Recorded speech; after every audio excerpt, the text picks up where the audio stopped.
En el presente circuito rectificador de onda completa nos muestra cómo una señal de corriente alterna se puede convertir en una señal de corriente continua.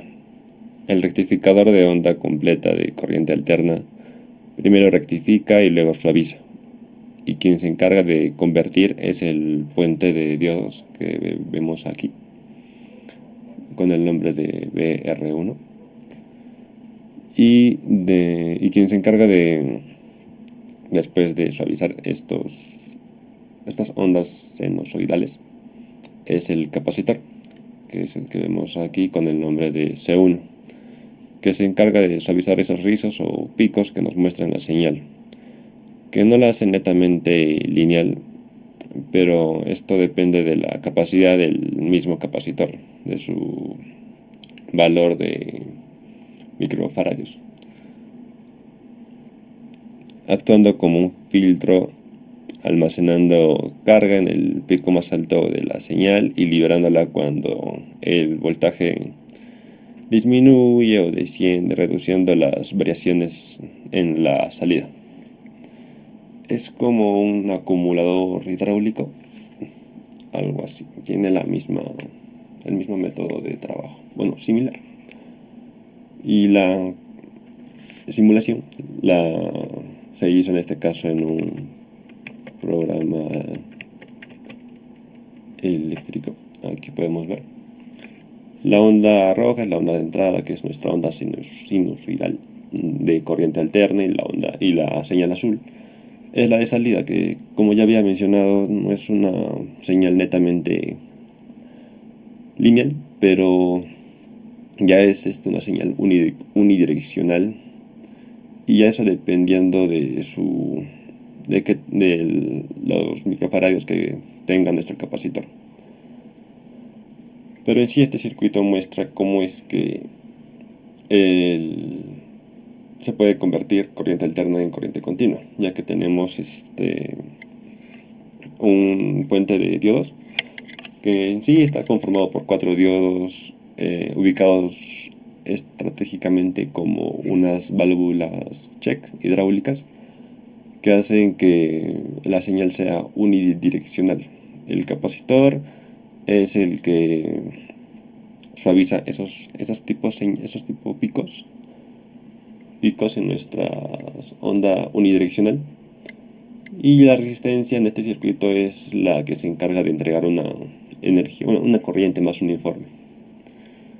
Es muy similar a lo que pasa en nuestro alternador, que tenemos aquí un puente rectificador y un regulador, ¿no? Que es el que se encarga de que esa corriente pase uniformemente. Y en el siguiente circuito tenemos lo que es un circuito para comprobar el comportamiento de cómo influye la variación del valor de la resistencia en el aumento o descenso de la iluminación LED. Para el circuito necesitamos una fuente de energía, una resistencia y un LED. Y para comprobar, un amperímetro y un voltímetro. Y teniendo una medida estándar del voltaje según el LED, podemos comprobar si está cerca del parámetro establecido. En este caso, sí vemos que se cumple porque usamos un LED verde, y según nos dice estos parámetros, sería un parámetro adecuado entre 2.4 voltios. Y justo aquí en la simulación podemos ver que sí cumple este parámetro. 2.25 voltios a una corriente de 15.7 miliamperios. Y este voltaje de 2.25 nos indica que está dentro del parámetro. Y la resistencia influye de manera que si es que yo la aumento si se aumenta o se disminuye, afecta en qué tan fuerte ilumine nuestro LED. Es decir, si se aumenta,